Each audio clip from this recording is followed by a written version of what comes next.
आज़ादी के लिए लड़े गए मराठा युद्ध की शुरुआत में मुगलिया सल्तनत अपने वीर और साहस की वजह से आक्रामक शक्ति थी और मराठा एक रक्षात्मक शक्ति। लेकिन ये दौर बहुत जल्द पलट गया और युद्ध के अंतिम पड़ाव में मराठा राज्य एक आक्रमणिक शक्ति के रूप में उभर कर आया। 18वीं सदी के अंत में मराठाओं ने मुगलों को मात देते हुए अपना राज्य लगभग पूरे हिंदुस्तान पर फैला दिया। Now, in 1675, Maharani Tarabai was ruling Maratha.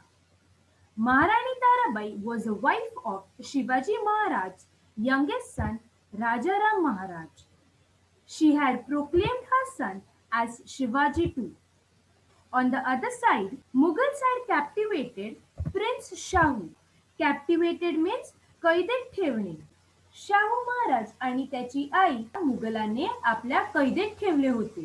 Now, this Shahu Maharaj was the son of Shivaji's eldest son, that is Sambhaji Maharaj. Now what happened is, after the death of Aurangzeb, there was conflict among his sons for the throne of Delhi. Conflict means Sangharsha, Handan. All his sons wanted the throne of Delhi. So Azam Shah also wanted the throne of Delhi. So he thought of an idea. He thought if he released Shahu Maharaj and his mother, म्हणजे जर त्यांनी शाहू महाराज आणि त्याच्या आईला कैदेतून मुक्त केले, then there may be a chance of war among Maharani Tarabai and Shahu Maharaj for the Maratha throne. And then this could hamper the strength of Marathas. So with this thought, he released Shahu Maharaj and his mother. As soon as Shahu Maharaj was released, he marched towards Maharashtra. He was also accompanied by some Maratha Sardars. This did not sit well with Maharani Tarabai. She said, "I will not accept your claim to this throne, Shahu Maharaj." Shahu Maharaj was not the kind of person who was going to step back. He declared a battle against Maharani Tarabai, and the armies of both fought a tough battle at Khed on the banks of river Bhim. Shahu Maharaj came out victorious and captured Satara. Shahu Maharaj का राज्य अभिषेक किया गया और सतारा को मराठा राज्य की राजधानी घोषित कर दिया गया. Now since Shahu Maharaj was in captivation of the Mughals, म्हणजे खूप लहान वयापासून शाहू महाराज मुघलांच्या कैदेत होते. And because of this, he was aware about the strength and the weaknesses of the Mughals. This helped Shahu Maharaj to decide the new direction of Maratha politics in changing circumstances. The conflict between Maharani Tarabai and Shahu Maharaj did not seem to have to come to an end. Tarabai, being a fierce woman with immense power and spirit, did not back out even after losing the battle against Shahu Maharaj. She announced, "My younger son, Shivaji II, will ascend the throne and will become the Chhatrapati at Panhala." This gave rise to an independent Maratha kingdom at Kolhapur besides the one at Satara. Aurangzeb के उत्तराधिकारियों ने मराठाओं को मात देने की नीति को मानो त्याग दिया हो. इस कारण मराठाओं ने एक नई नीति का उपयोग करना शुरू कर दिया. उन्होंने मुगलों से लड़ने की बजाय अपने राज्य की रक्षा करते हुए राज्य को और दिशाओं में फैलाने की कोशिश में लग गए. According to the Marathas, restoring an old temple is as good as building a new one. The Mughal pass faced threats of the local kingdoms that were around it. Threats म्हणजे धमकी, like the Irani, the Afghani invaders, the local Pathans, local Rajputs, Jats, Rohillas. Now this internal competition had weakened the Mughal pass, and so the Mughal needed help of Marathas. Now, after the release of Shahu Maharaj made Balaji Vishwanath, the Peshwa of Maratha. Now, Peshwa is an important minister of the Marathas. Balaji Vishwanath proclaimed towards Srivardhan in Konkan. He was a very strong, competent, and experienced person. He had convinced many Sardars that Shahu Maharaj was the real heir of the Maratha Empire and made them join hands with Shahu Maharaj.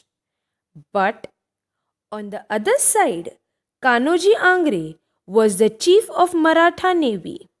He chose to be at the side of Maharani Tarabai and he attacked Shahu Maharaj's territory.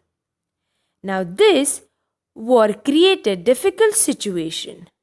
So Shahu Maharaj sent Balaji Vishwanath to fight against Kanoji Angre.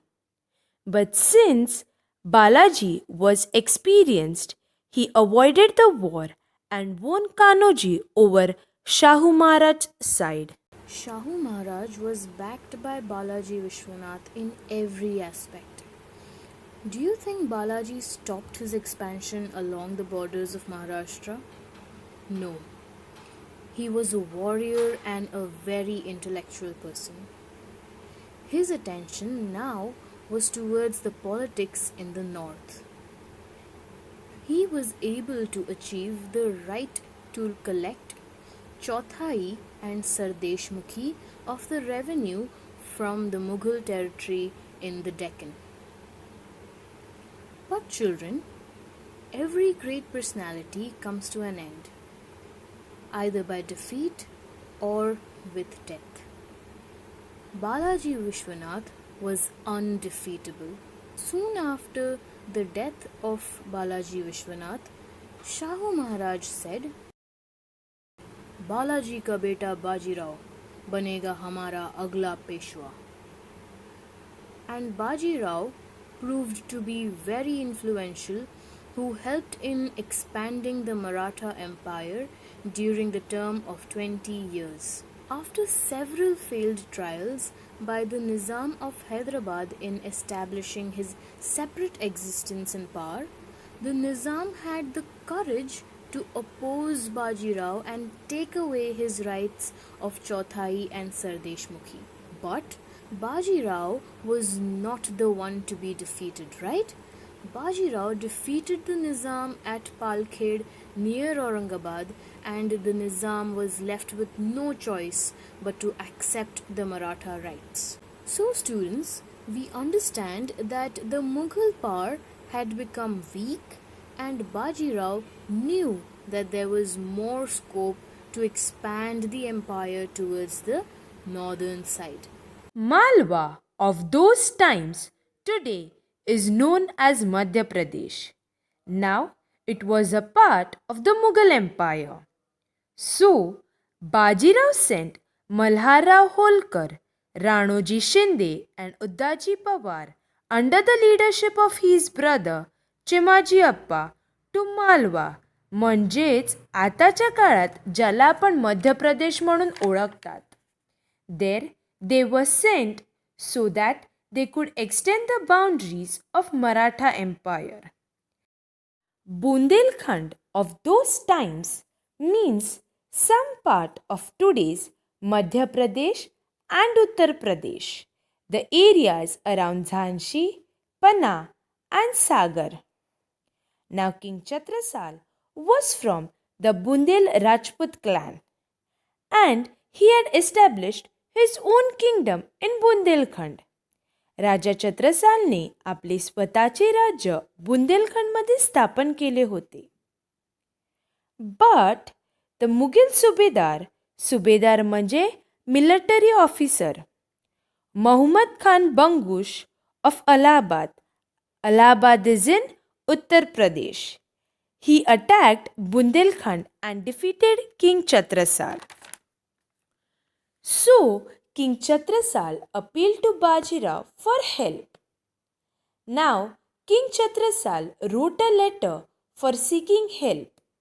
In that letter he wrote, जो गत आई है गजेंद्र की वह गत आई है आज, Baji Jan Bundelki, Baji Rakho Laj means my situation is like the elephant whose leg is caught by the crocodile. You are the only one who can save me. So, Baji Rao, in order to help King Chhatrasal, took a large army to Bundelkhand and defeated Muhammad Khan Bangush. This led Bajirao to fight the Battle of Bhopal.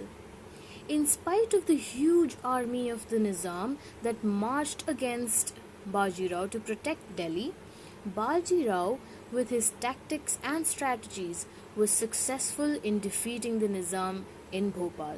That's commendable, isn't it? But that was not it.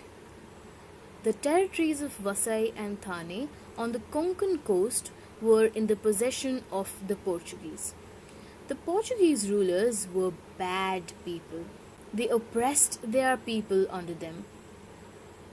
Bajirao, being the quick thinker that he was, sent his brother Chimaji Appa to subdue the Portuguese. Chimaji conquered Thane and the adjacent areas too.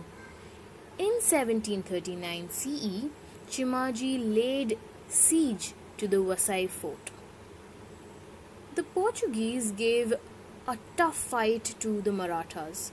They had built a strong fort and had some powerful artilleries. In spite of all of this, Chimaji continued the siege with perseverance and forced the Portuguese to surrender. The fort of Vasai and large parts of Portuguese territory were passed into the hands of the Marathas. And like I said earlier, all heroes have an end. Bajirao was a great general. With his valor, he established the Maratha supremacy in the north. He won the status for the Maratha power as a formidable power in the whole of India. During the invasion of Nadir Shah, the emperor of Iran, Bajirao had set out with a big army to defend the Mughal power. But fortunately or unfortunately, because Bajirao did not get the opportunity to defeat another power, Nadir Shah had already returned to Iran because he was badly looted at Delhi. However, in April 1740, Bajirao breathed his last at Raver Khedi on the banks of Narmada.